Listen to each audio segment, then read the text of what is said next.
Disclaimer. Some material has been enhanced using AI. Strong language. No names will be shared. The stories you're about to hear are based purely on memories, experiences, and word of mouth. Sander.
Welcome.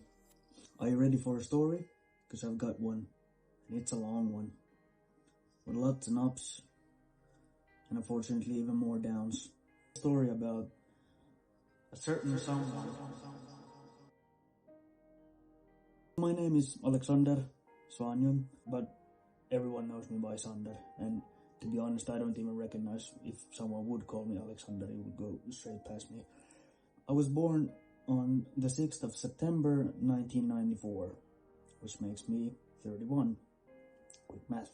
I've actually been quite hesitant to publicly tell where I'm from. Many know that I am adopted, which is a fact, but I think only a few know from where. Well, I was born in Russia, in Vibory. My biological parents were unknown to me, and they are unknown to me. I know a few things, a couple of things, some things, but that's only what I've been told.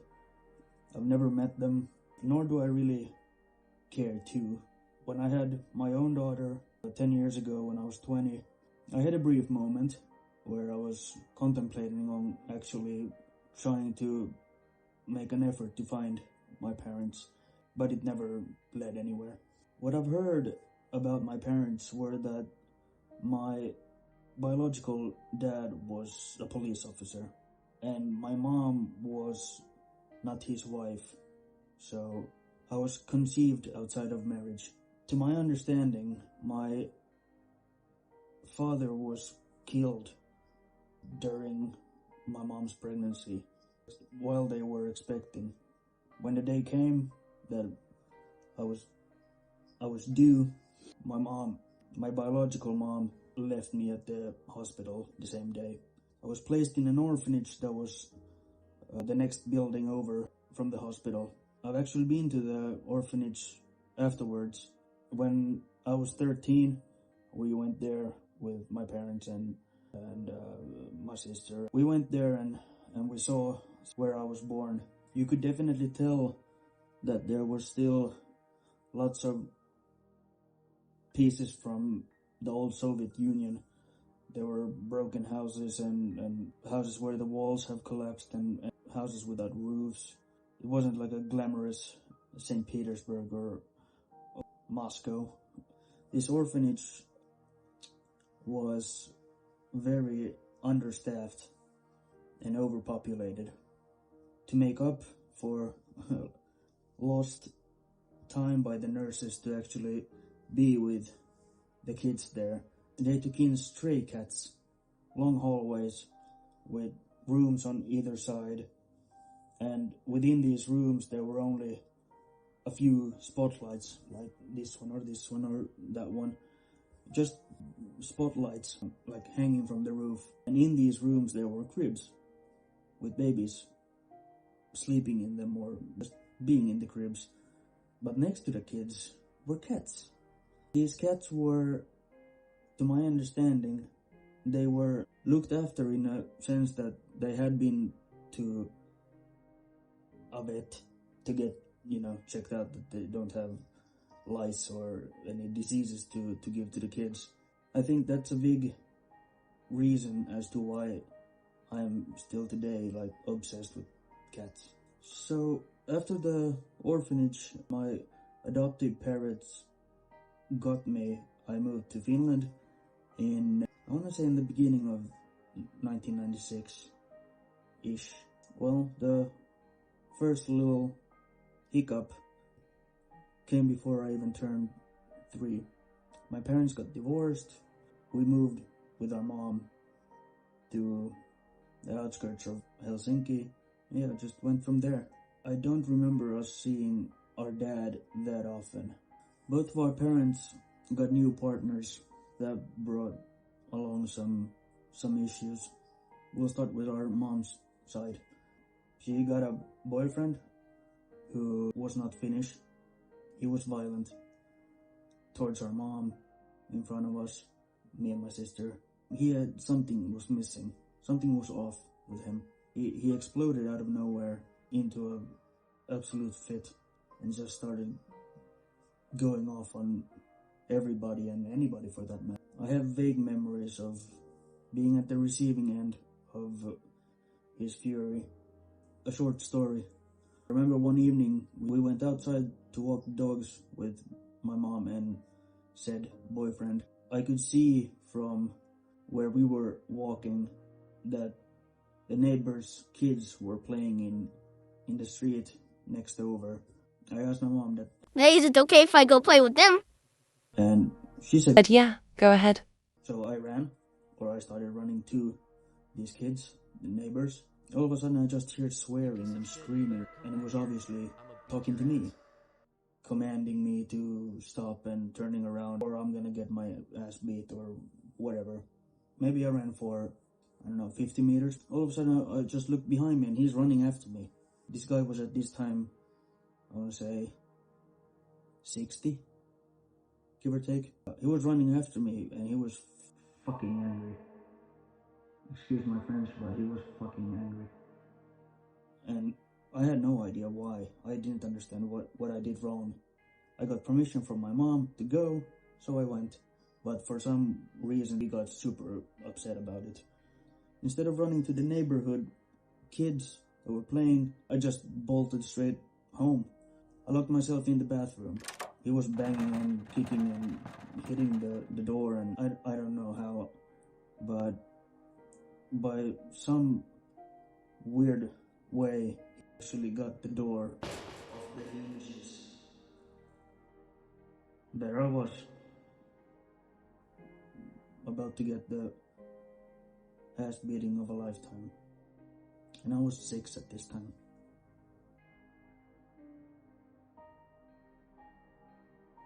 Fast forward to 2006, I learned that our mom was sick. She had cancer. Everyone told me she's gonna be okay. If needed, there's a special cancer clinic in Sweden that she already has a pass to go to. Of course I was sad about it and anxious about it, but I wasn't overly scared that, that something bad would come out of it. Fast forward to the middle of March of 2007, I'm pretty sure it was a Monday. I was in school, in class. The classroom doors, they were part glass. And all of a sudden, someone's knocking on the window of the door and just walking in. It was my dad. Without, saying anything or indicating anything, I felt that I knew what had happened. I remember my dad walked into the classroom, asked my teacher, called her by her first name, which was wrong. That was not her name, but I don't know, for some reason I remember this. But anyway, the teacher says, of course, go ahead. The school probably knew what I was dealing with, what our family was dealing with. We walked down this long hallway. He didn't say anything. He had parked in front of the main entrance of the school, which you were not allowed to do. All of these small things kind of told me a lot without saying a word. Then I jumped in the back seat of the car. My sister was sitting up front and she was crying. She was all over the place. And by that time, before he even said anything, I already heard it. He said that Mom passed away this morning and that we're going to the hospital now to see her for the last time. It was maybe a 15-20 minute car ride from my school to the hospital, and the nurses had put like a band-aid around her head to keep her mouth closed so it wouldn't hang, and we could see her face, but they had tucked her in the bed, and then she had like a rose on her chest. Keep in mind that I was 10, and I had no idea how to actually react to it, and so I kind of just stood there. Like, I looked at her, and then I was just like, okay, let's go. And not in a bad way, not in a disrespectful way, but just, no one teaches you how to deal with these kinds of scenarios. I remember my parents were urging me to, touch her hand or, stroke her hair or something. Well, she didn't have hair because the chemo had taken the hair off. But, to touch her, and I refused. Then there was a whole new life on the horizon for me. At this time, we lived in Espoo. My dad and my stepmom lived in Helsinki. It goes without saying that we moved to their house. My sister was already 18 by this time. She didn't stick around for very long before she moved into her own place. I heard that my dad had asked her not to move too quickly for my sake, which, if so, I still remember it, and I still feel like it was a good thing that maybe not leaving me. At this time, my mom had a little Jack Russell dog. It was called Stanley. My mom didn't own him. He was only living with her, sort of in between dog shows or whatever they used him for. And I remember that every now and then the real owner called and, "Hey, I need him right now some part of Finland. at this dog show in 2 hours. Bring him. I need him." Most of the time we weren't even at home. This was a summer vacation or Christmas time or whatever. And now later on I've heard that this person was quite a...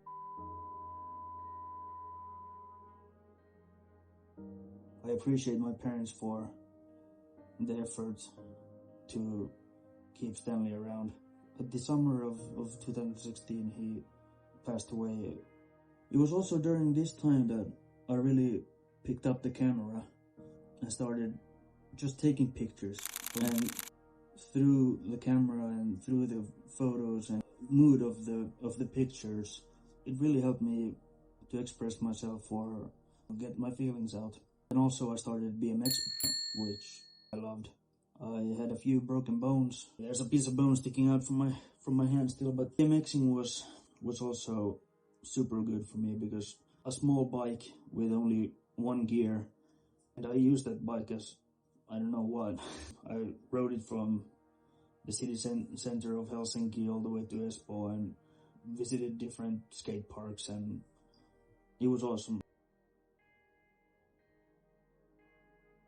The freedom. I've never had a motorcycle or moped or any two-wheeler with an engine, but I had a BMX, and that took me places. This was a time when my time mostly revolved around photography, BMXing. I was alone a lot. I started in a school where I never really felt that I fitted in. Being high school age, 13, 14, 15, there's a lot of roads which life can take you down on. With a certain amount of pride, and especially happiness, I can, with my hand on my heart, say that I've never tested any drugs. I've never smoked weed, which of course when I was younger, there were times where it was offered or almost like forced on me. I always said no, I don't care, I don't want it. I didn't go to parties, I didn't go to home parties. I biked around in Helsinki and Espoo and music. I've always been listening to music. I had great headphones, Skullcandy, the best that I knew back then.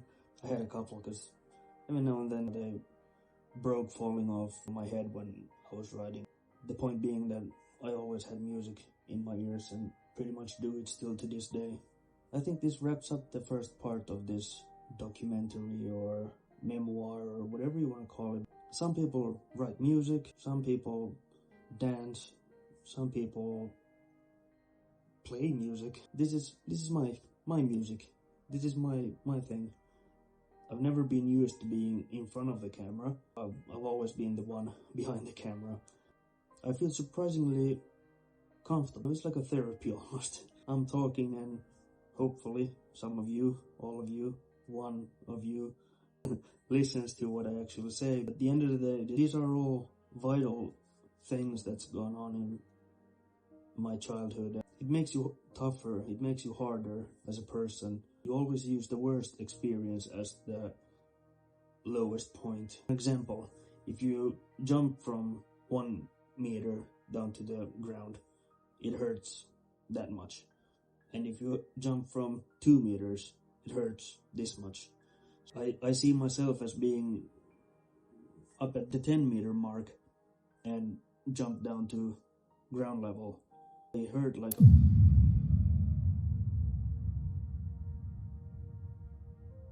still here.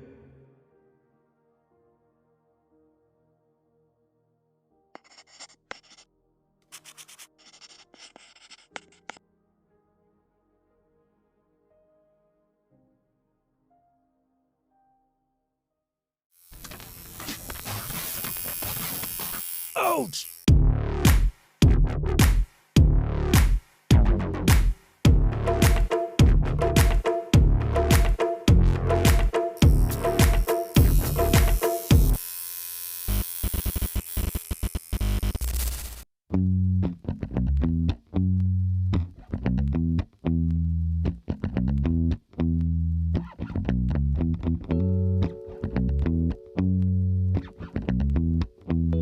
Let's talk tattoos. I have a few. Where it all began. The first one I have is yin yang, about that size, on my back. And the reason behind the tattoo is, of course, the yin yang symbol by itself is a remarkable symbol. But for me, my sister's second name is Ying. My sister's got my back thing. I took that when I was 18. Next up, this here, Live and Let Die. Well, it's quite self-explanatory. The meaning behind it is more like live your own life. Instead of living to 100, being safe and not doing anything risky or fun in your life, that's not living and letting die. Do what you feel like, of course, legally and respectfully. But it's simple enough. Live and let die. Third one. This, again, it's a bit difficult to see. There's a, with pain comes strength. Quite easy to understand considering my past and pain I've gone through and endured. Next up was this heart. Let's see. Heart over here. I actually took the heart and then these Roman numerals, which are my daughter's birthday. So they go hand in hand. After that, I got this cross on my left ring finger because of my mom. But the thought behind that was that I've always thought that the left ring finger is reserved for the most important person in your life. I've had to redo this already twice, I think. The skin on the finger is so loose and it moves a lot, which means that the actual ink inside of the skin fades and kind of gets a bit blurry after some time. And then after that, I got the Banksy.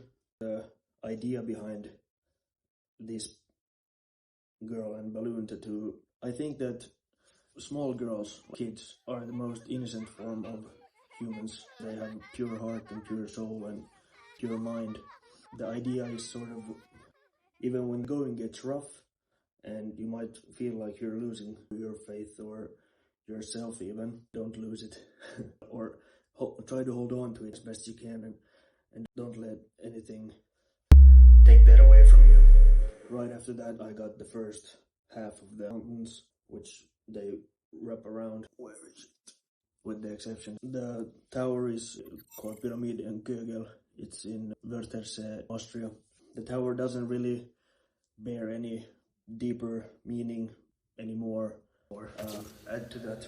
But the mountains, it also ties in together with the actual balloon and the girl. Next to big mountains, you tend to feel very small and maybe unseen. It's gonna be a whole story, the whole arm, once it's done, but we're not done quite yet.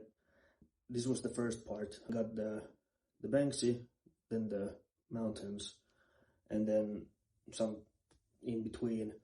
Then I have my hand here, hide with me. We actually, when we got married with my ex-wife, we both got it on the same place on the same hand, and I like it. It's not a name, it's nothing specifically directed at her, and it doesn't bother me, or I don't feel the need to get it removed or covered up. It's part of the story and it is what it is. Then we begin going up the arm.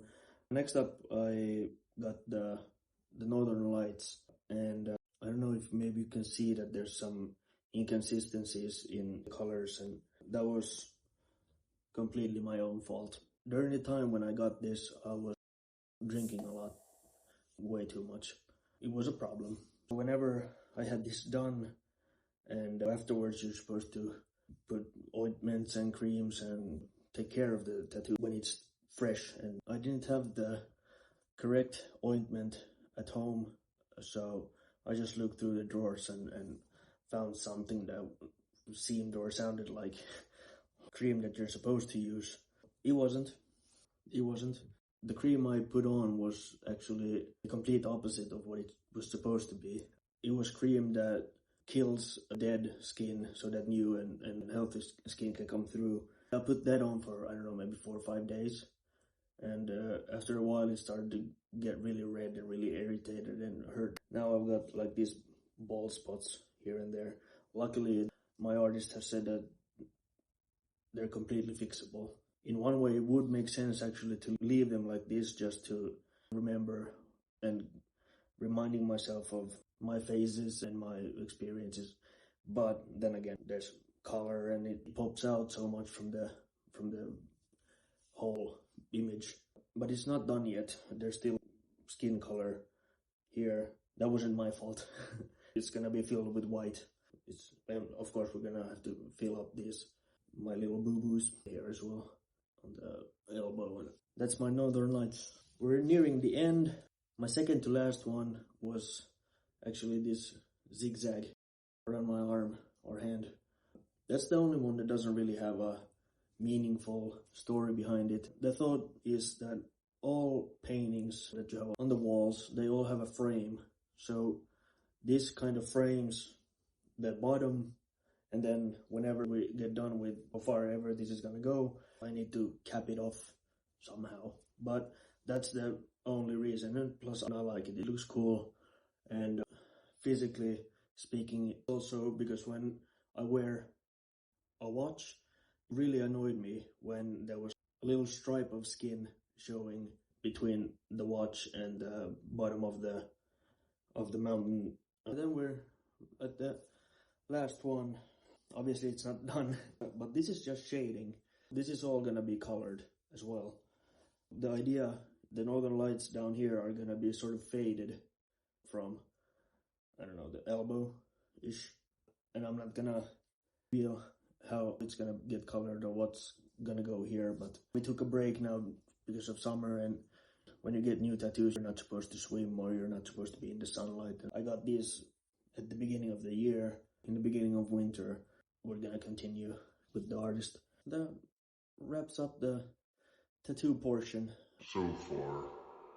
I strongly recommend, especially for younger people, not to get anything that doesn't really mean something. If you get a tattoo of a joke or something that made you laugh for 5 minutes, that's not gonna be a funny joke in 20 years, 10 years maybe even. Really think about the type of tattoo you're getting if you decide to do so. That's it. Those are my tattoos.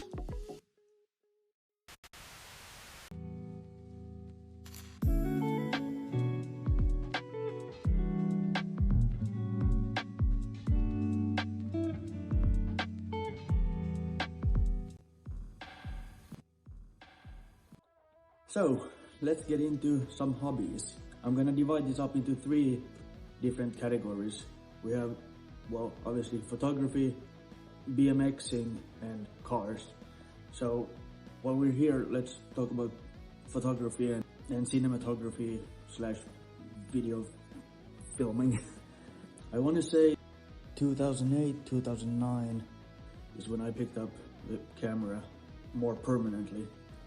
It actually went to the point where wherever I went, I had a camera, or my camera, with me. Photography was a way of expressing myself during difficult times, difficult school situations, heartbreaks when I was a teenager. It was a way of dealing with whatever. I remember the first time when I felt like I was on the right track was, we had a family friend who was a professional photographer. He promised to take me out one day, and that was super exciting for me because the first thing he did was ask me what type of photography do I enjoy. Is it nature? Is it animals? Is it cars? So I said, well, because I'm into BMXing as well, of course, skate park setups are cool. And I remember we went to a skate park in Eira in Helsinki, and we just started shooting. And by chance there were like people from my school that I knew, that actually knew how to skate. We caught a couple of snaps. I was like, Oh, hell yeah. these are gonna go somewhere, like a magazine are gonna wanna buy these pictures or whatever. I like getting excited. After we were done at the skate park, we went to Kaisaniemi Puisto, which is a park close to the city center of Helsinki. And there we just shot, park. There were birds, people, trees, you name it, whatever. After that, when I got home and I put the memory card into the computer and started to actually go through the pictures, I want to say we took maybe, 250, 300 pictures, and maybe 10, 15 that were actually any good, Facebook worthy.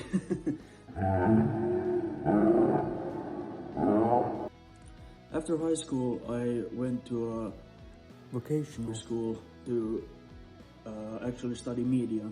That's where I think the video part of it all kind of came alive. At the school we had professional grade cameras and a studio and editing booths and like it was the whole real deal, so to speak. We had teachers that were actually working on proper TV productions and kind of giving us, pointers and some insight into what it's like to actually be on a proper video shoot or photo shoot. I think that was the time when the video part was kind of taking over.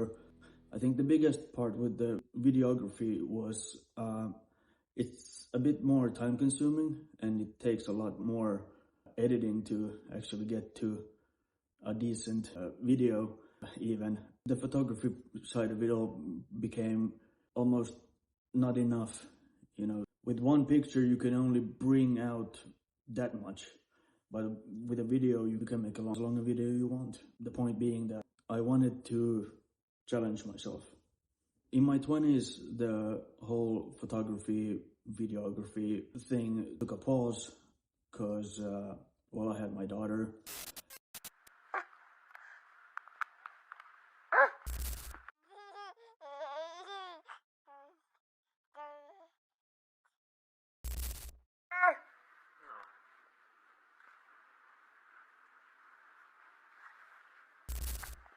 I wasn't focused on photography per se. Got left on the back burner for, I want to say 10 years almost. When I was 30, that's when I sort of found photography again. I put a lot more effort into my Instagram stories or photos or reels or whatever. I really enjoy the editing side of it all. However, nowadays you rarely use like these. Even with an iPhone or a smartphone, you can make really good looking videos, take really good pictures. So, well, of course, these are ancient. I still have my Canon 7D Mark I, which was back in the days the killer camera. The camera was actually supposed to be for the whole family. I think I stole it like straight away.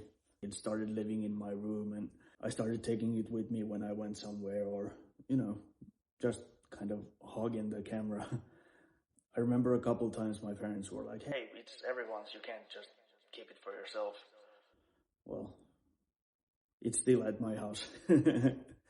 They still haven't gotten it back. Oops. So yeah, photography, filming, editing, it's really my thing, you know. I've had my time off, and now especially making this video or this memoir documentary, I've really reignited the media flame, so to speak. I leave you with a B-roll of the gear.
Cars. I like cars.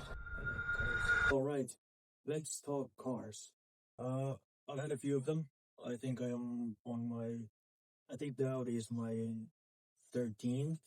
But yeah, I could maybe talk about a few of them at least. Besides the two that I have at the moment. Well, the i8, I think everyone has seen by now.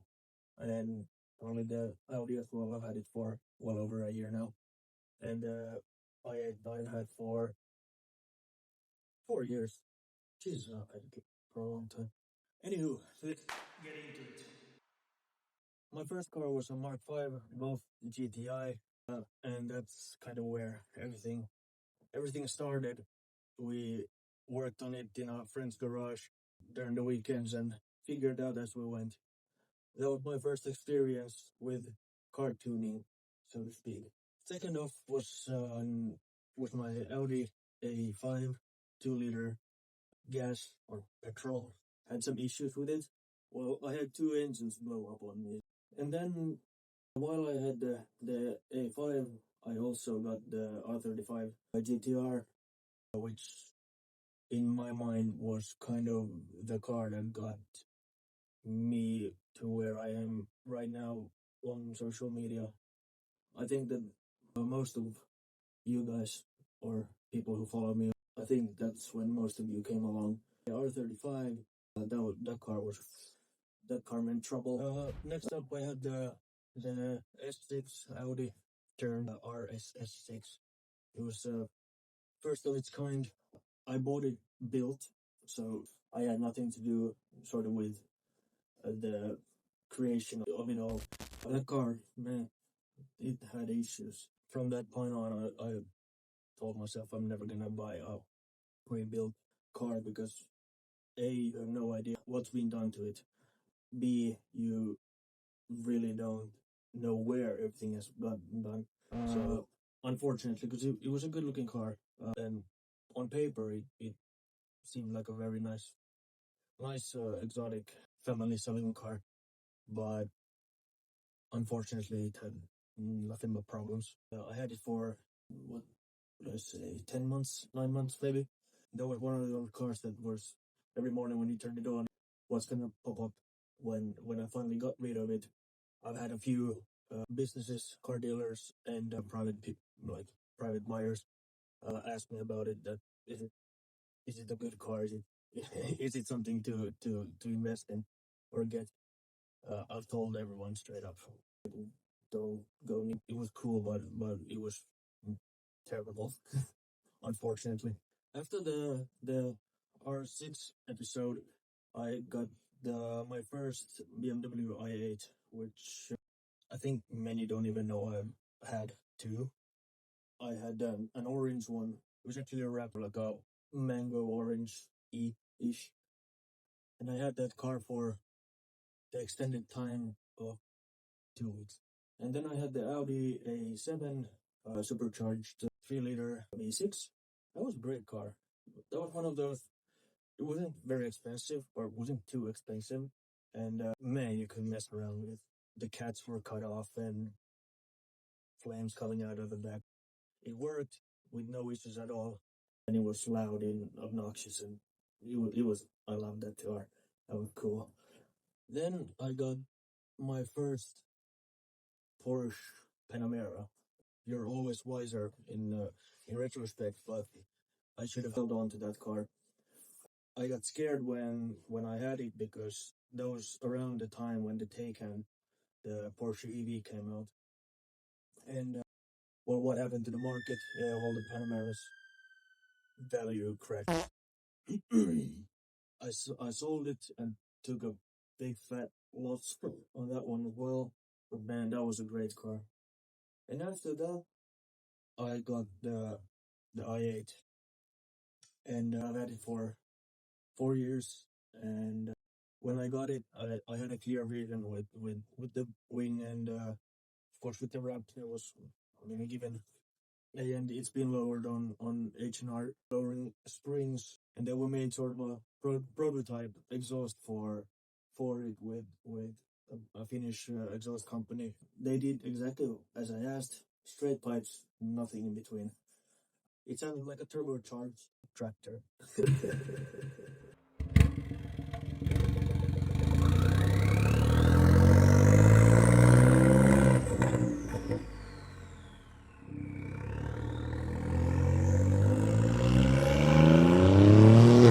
Needless to say, I took an L there and called them back and said, hey, I know you guys did exactly as I asked, but can we please put some mufflers on it? At the moment, it's actually running the OEM exhaust because I had the MOT and I haven't gotten to put it back yet. Alongside the i8, I also got my second Panamera, which was the same one as the first one, except it was a different body shape, but same 2.9 liter V6 e-hybrid. And I did pretty much the same modifications to the second one than the first one. I had Armitrix race cats, and then it was tuned, and it made about 650 horsepower. Can't remember the ton. It sounded okay, although the cold starts were hideous because I think there was like a heat shield or something that was resonating. But other than that, it was great. Well, then we come to the Audi, which I have now. I wasn't even really supposed to get it. Seller was well a good seller because well he took the Porsche off my hands and then I got stuck with this. No, I like it very much as a daily. I think it's an amazing car. It's an EV, and funny enough, I'm not like a pro EV type. I'm not trying to shove it down everyone's throat that Yeah, Navy. or whatever, but for me personally, now it's a nice sunny evening. Now, if I would go out for a drive, I would definitely take that one, the i8. That's more of like an event to drive that just on country roads. What's the Audi? I mean, you plug it in, and it's always ready to go. I haven't had any of the range anxieties that people have talked about back in. You only get 300 kilometers of range on one battery. Yeah, but who the hell drives 300 kilometers every day so that you wouldn't have to charge it from 80% to 0%? Not very common. That being said, I have driven it to close to Boas, or actually a bit further than that. You had to charge it in between, but still, you stop for toilet breaks, you stop for coffee, stretch your legs, all this, and it actually worked quite well. I feel like maybe it's an age thing, slowly but surely. Not getting tired of cars, but the i8 is completely stuck mechanically, and I have no interest whatsoever to go take it to a shop and get it tuned and leaving it there and trying to logistically figure out how to come back home without a car. It's too much of a hassle. When I was younger, I didn't mind sitting at a tuning company for hours just waiting, but nowadays I don't really feel like it anymore. So yeah, that was the honorable mentions. There's still, well, actually, there's two cars that I haven't mentioned. The first one was, well, it wasn't actually mine. I didn't own it and I drove it. We had an old Audi A2 in the family, kind of as a spare. It was a 1.4 liter manual front wheel drive. It was silver. It had a leather interior, and a glass roof. Funny enough, it was as simple as they came. So I drove that actually before I got the Golf. So I don't count it as one per se, even though I drove it. The second one was, I had Mark III VR6 Golf for only a short time, but it was there. Those have been my cars so far. And I'm not gonna get rid of any of these anytime soon, but we'll see. Only time will tell.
Let me tell you what kind of person you get when they have been exposed to a lot of negativity and trauma.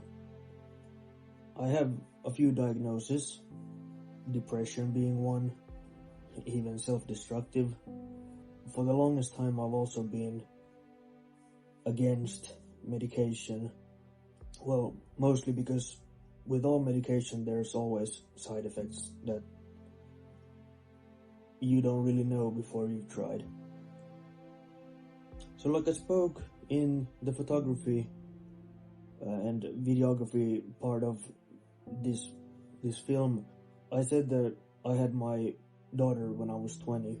That is true. I was 20 years old when she was born. She was conceived under questionable circumstances. Of course, now when I'm 31 and I have a 10-year-old kid, I think it's awesome. When I was 20 and I found out that she was on the way, I had to make a decision to be in her life or not to be in her life. And well, I made my decision and I stuck around. It's taken a toll on me. There hasn't really been any smooth sailing phase during this 10 years, give or take. There's always something that's a problem. Even at a young age when I decided to stick around, of course I wouldn't know what's to come as far as being a father and trying to navigate my own life and now navigate my own life with a daughter. It's really been tough, to say the least.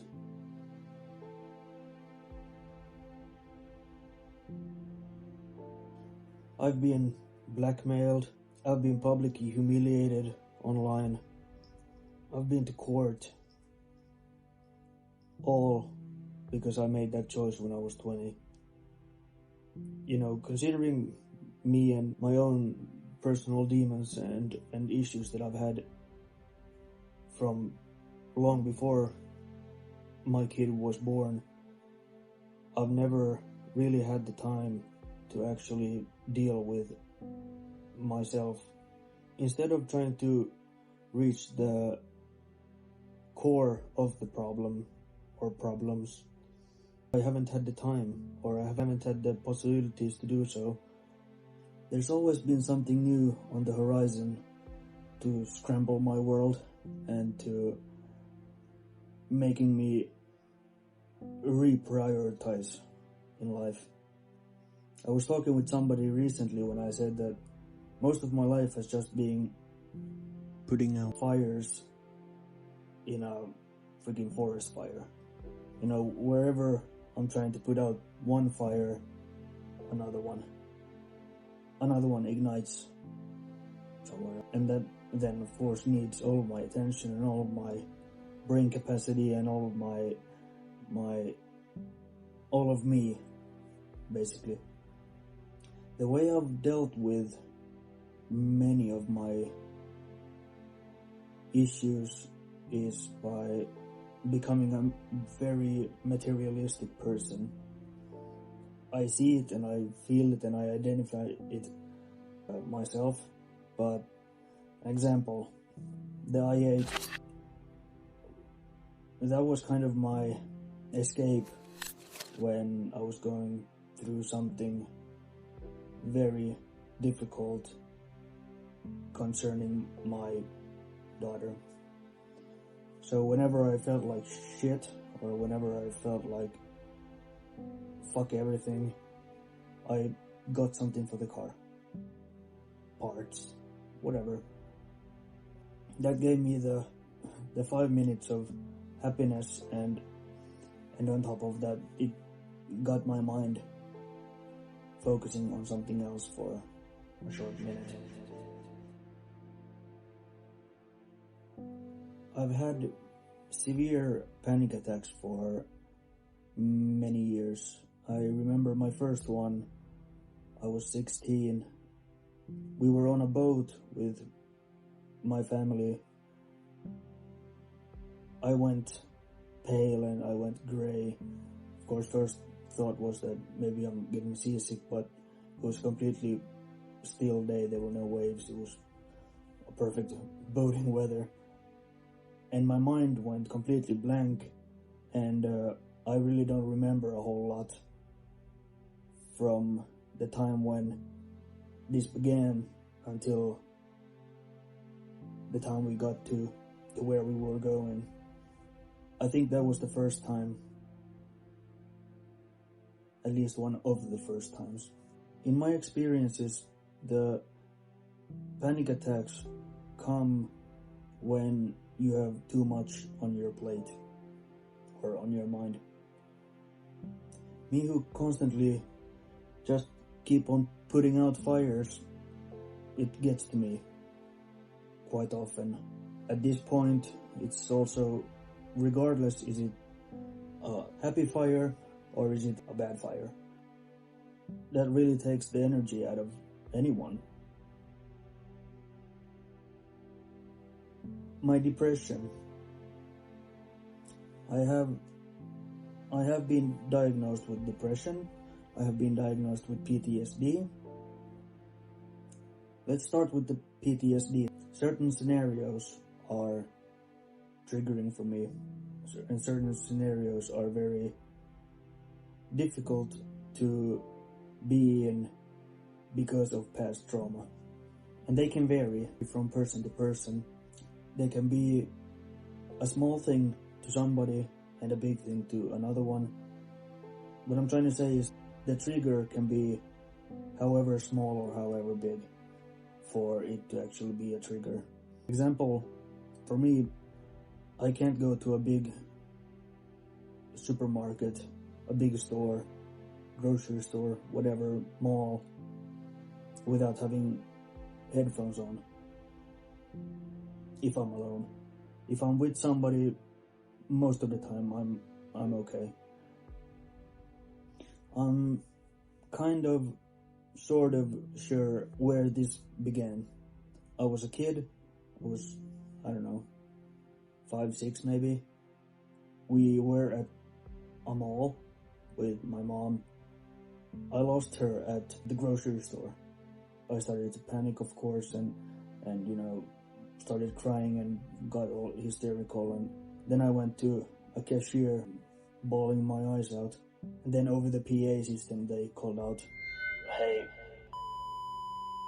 your kid is waiting for you at cashier 5." I was waiting for her for a while, and then she showed up, and it wasn't a big deal. But the problem there, I think, which made it kind of a traumatic memory, is she got mad at me because I had ran away. I don't remember me running away per se. I remember more of I got fascinated with something and just stood still or started staring at something. So she got mad at me for getting lost. Another example, I hate flying. I hate everything about flying. The stress before flying, the packing, the getting everything ready, to the hassle at the airport. Too many people, too much going on, too much hassle. Getting on the airplane. Just the whole airport environment is way too hectic for me. And then last, of course, the actual flying part. I don't know if it's because of the air pressure inside of the actual plane, which makes me go dizzy, nauseous, not feeling really that good. That was also from a one-time experience when, way back when, my sister used to live in Dubai. I flew home from Dubai via, I think it was Germany or something. For some reason, when they closed the door to the plane and we were ready to kind of take off, I remember I felt extremely nauseous, extremely weird. I was feeling like everything was just kind of turning and moving, and I felt super dizzy and nauseous, and yeah. As the panic was setting in, I got up and went to the toilet just in case, something would actually happen while the airplane was being pushed out from the gate. You can imagine that the flight stewardess came running down the aisle. They were mad. They were angry. "Sir, you have to sit down. Sir, you cannot stand up at this time. Sir, this, sir, that.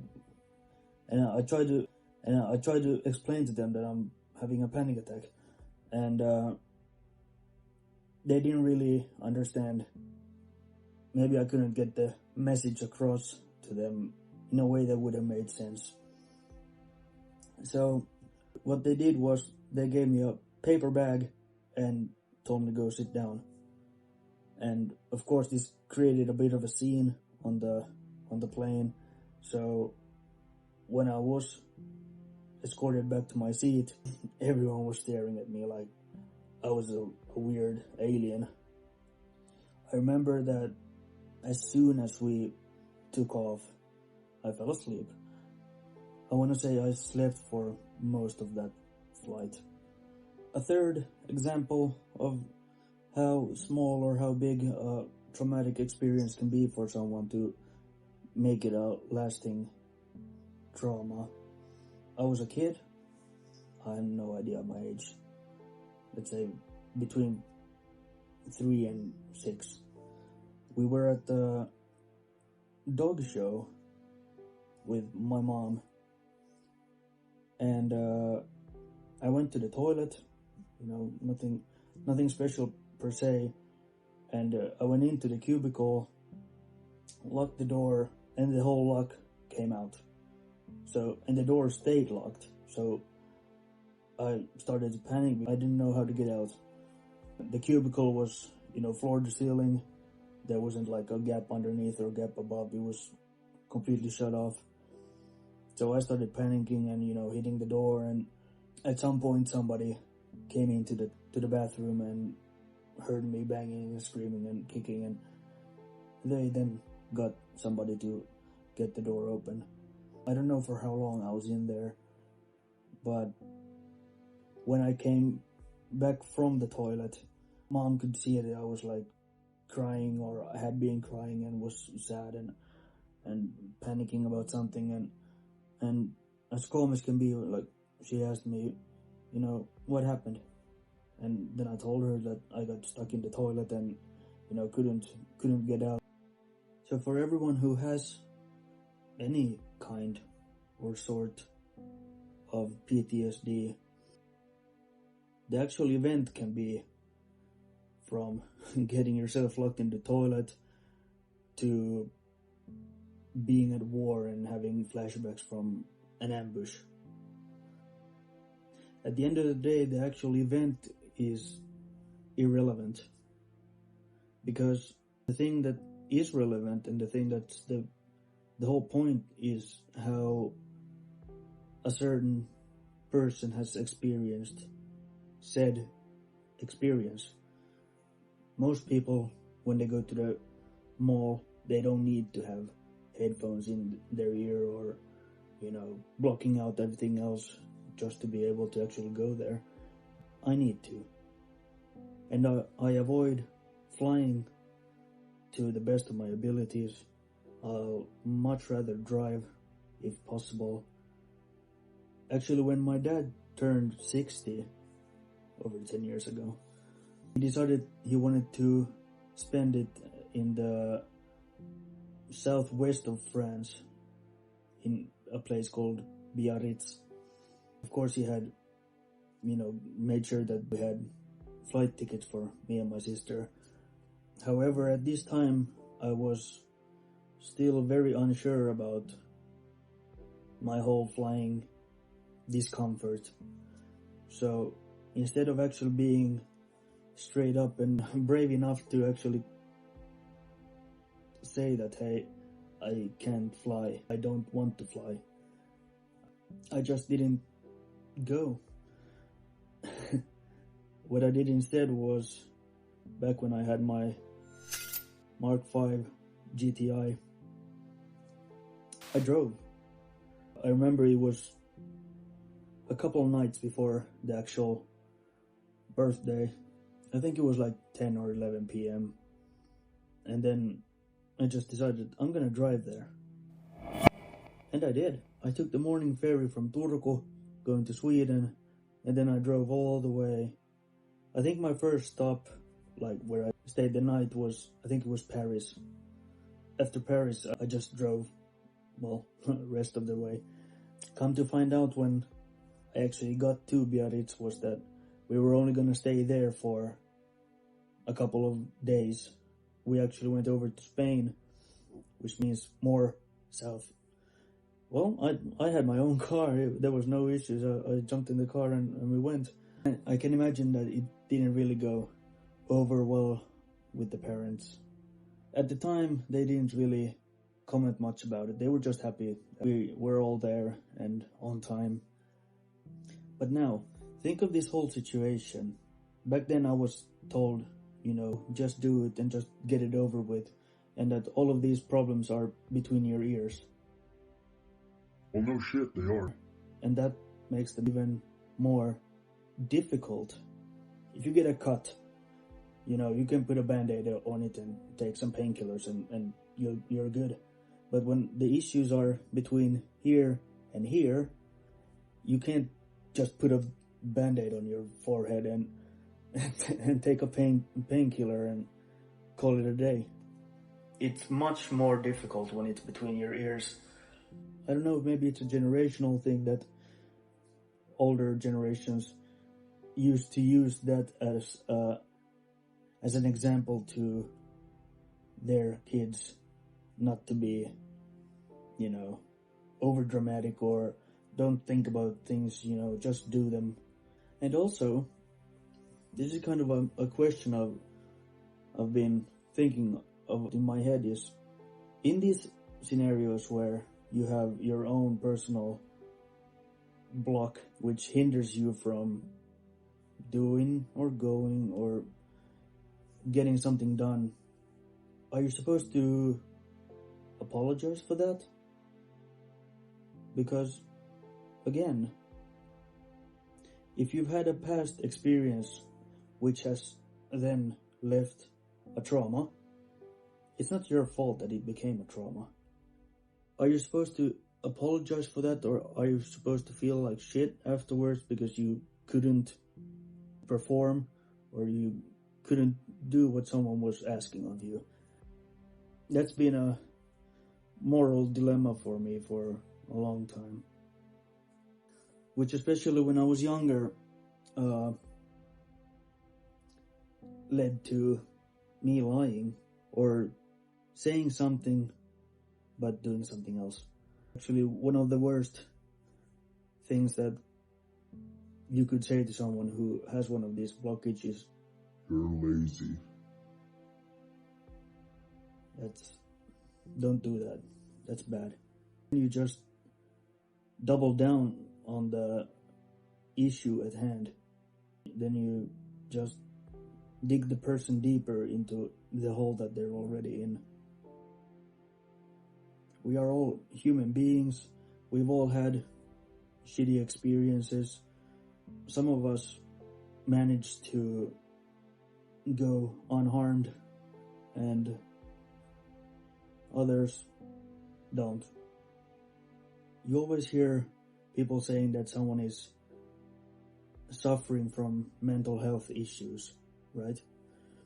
I see myself as I have mental health disabilities. Difference being that disability is something you know of, you're actually trying to work on them, and having mental health issues sounds like something a judge would tell a convicted murderer.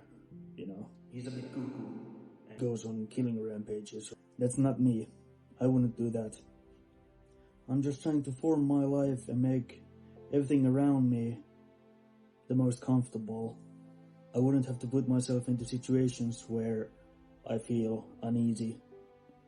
I think now would be, I wouldn't say the best time, but now would be the time to actually discuss my self-destruction, suicidal thoughts, and attempts. I guess you can imagine that having all of this baggage, not knowing how to actually deal with them properly, not giving yourself time, and not really letting your inner self guide you in the way that you need to be going. When you hit the dead end, you start to think of alternative ways how to get out of situations or mindsets. I've had 2 attempts of getting rid of everything. I don't want to specify when or where this occurred. The first one was on a very stormy night. I was driving. It was raining like crazy. It was like a full-blown storm. And I just let go of the wheel.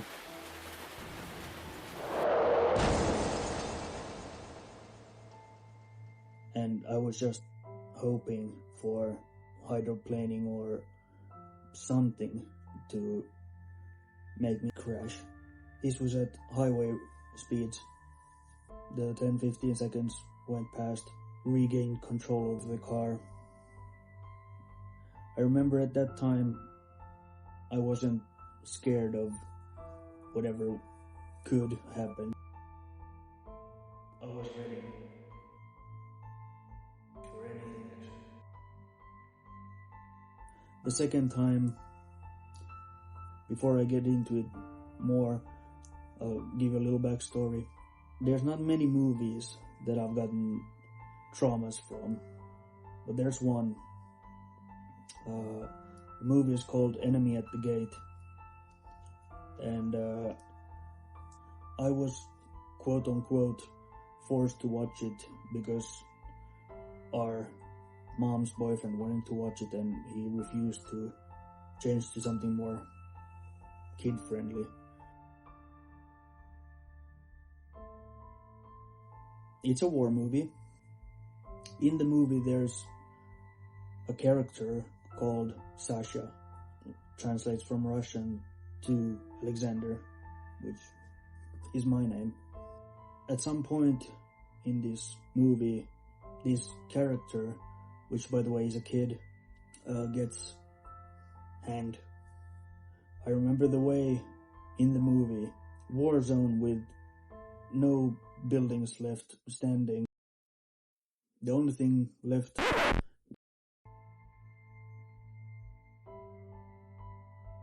was this kid hanging. Or some form of structure. And that mental image engraved itself so far into my memory that that's what I did.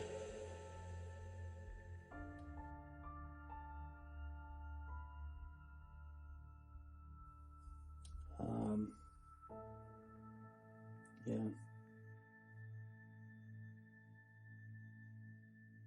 That's what I did.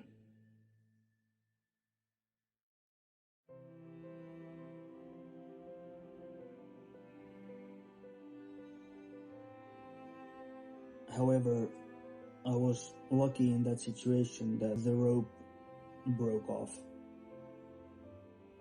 And, well, I'm still here.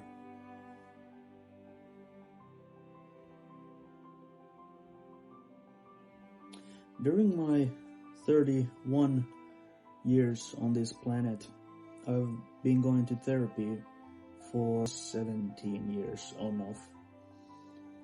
To some extent, yes, it has helped, and yes, it's been beneficial for me. I began when I was maybe 5, 6, because of my sleeplessness. I didn't sleep barely at all. So my parents thought that perhaps I had some trauma in my backpack, so to speak, from the orphanage and from, the beginnings. I was told that I had insomnia. Roughly translates into not be able to sleep properly. So when I was a kid, I could sleep for 15-20 minutes here and there, and that's it. During the nights, instead of sleeping, I was awake. I walked around the house. I was sort of doing the same thing you would do when you're awake. Of course, silently, because I didn't want to wake anyone up. Unfortunately, still to this day, I have a lot of issues with sleeping. I don't really sleep that well at nights. I take power naps here and there. I've also given myself permission wherever I fall asleep, that's where I'm gonna sleep. Because if, let's say I fall asleep on the couch in the living room, someone would wake me up, I can almost guarantee you that I won't fall asleep again during that night. Not to mention that I'm gonna be grumpy as hell. That's a small part of it all. So, that being said, I've fallen asleep in weird places. Christmas parties, friends' houses, never in public, not out on a bench in the park. I allow myself to sleep wherever and whenever I can. And regardless how much or how little I have slept recently, I still have the energy of someone who would sleep. So I don't know what I'm actually running on other than fumes and coffee. 。 . 。 。 。 。 。 。 。 。 。 。 。 。 。 。 。 。 。 。 。 。 。 。 。 。 。 。 。 。 。 。 。 。 。 。 。 。 。 。 。 。 。 。 」 . 」 」 「 「 」 «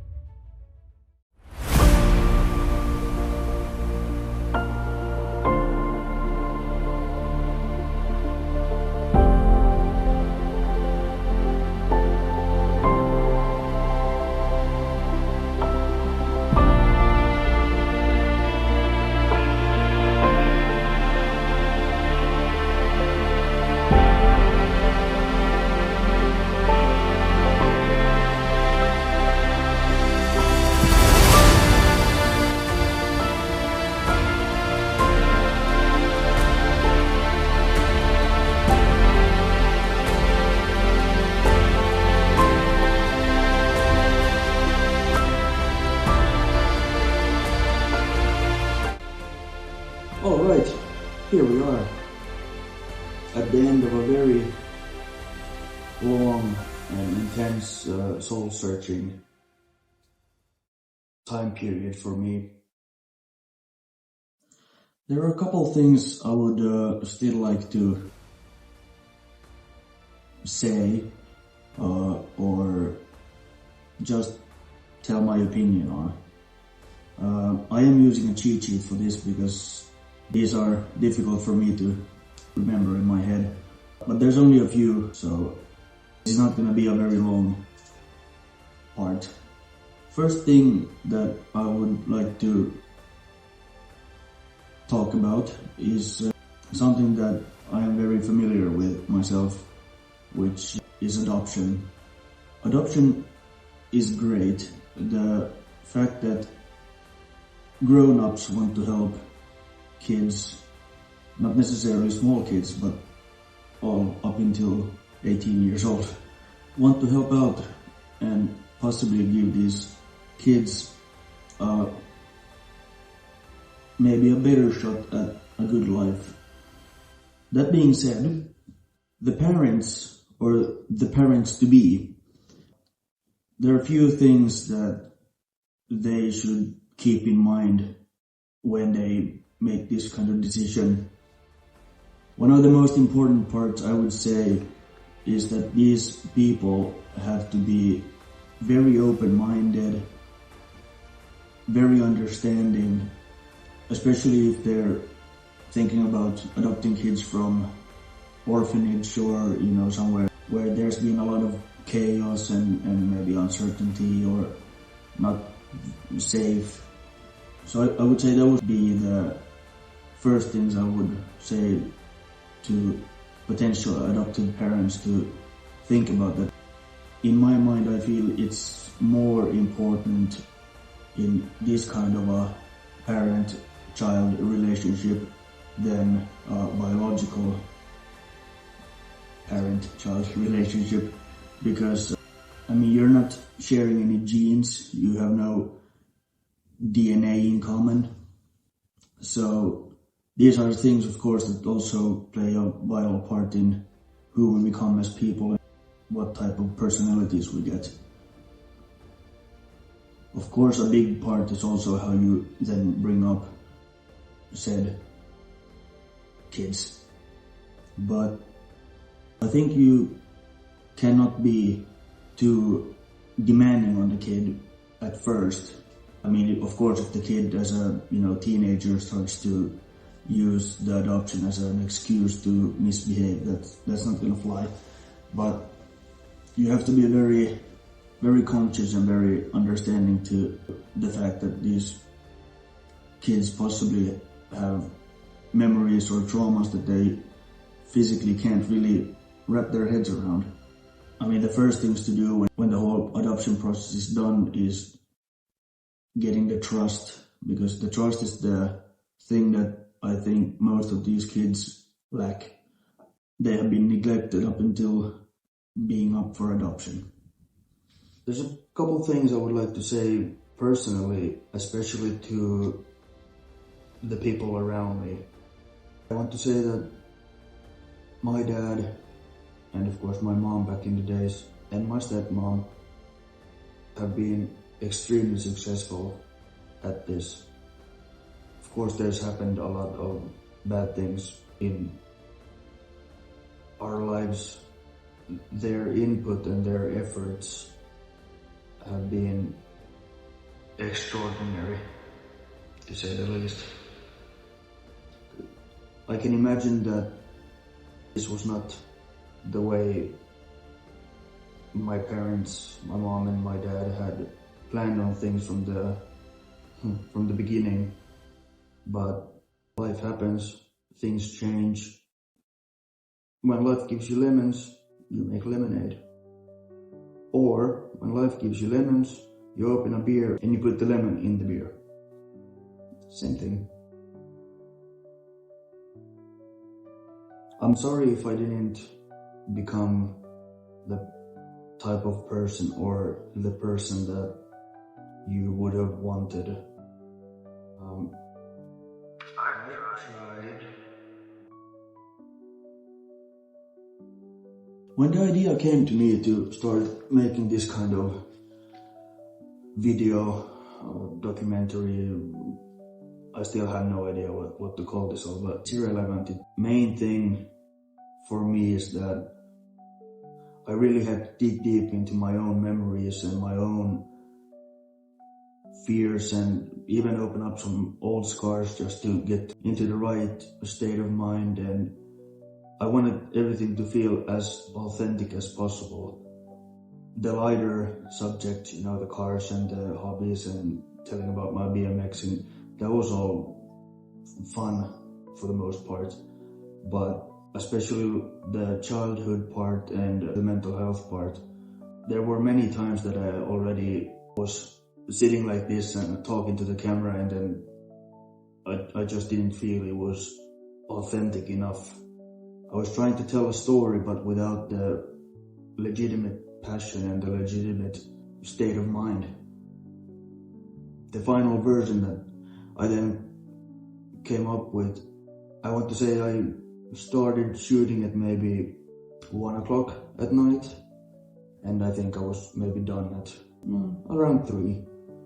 Anyone who's ever made any type of video knows that there's only like a third of the actual material that you have filmed or that you have captured actually wound up in the final version of the whole video. At this time, I don't think there's much more to say than thank you for watching, and most of all, thank you all who have encouraged me to do this. I'll say thank you, and now you get a little insight into my brain and the way I see things.